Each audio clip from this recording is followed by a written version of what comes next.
我是大脸喵。那最近有朋友遇到了2个问题，第一个问题就是在雕刻的时候，发现好像有的地方总是雕刻不上，只能雕刻某一部分，另一部分呢怎么也雕刻不上，那这是怎么一回事呢？那这个原因呢，很可能是误触了一个快捷键，就是 Ctrl+H。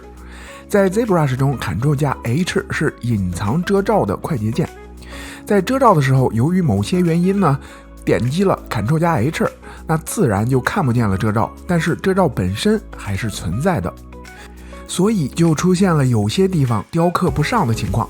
那去掉遮罩以后呢，自然就可以雕刻了。如果在遇到类似的情况的时候呢，点击 Ctrl+H 看看是不是有遮罩存在。第二个问题是关于 Dynamesh 的分组，那这个模型呢分成了2个组。当对这个模型使用 Dynamesh 以后呢，它的分组还是保留的。但是有的时候呢，使用 Dynamesh 以后呢，分组又消失了，合并成了一个组了。那么什么情况下会保留分组？什么情况下又会合并成一个组呢？当打开子工具上笔刷图标的时候， Dynamesh 呢就会变成一个组。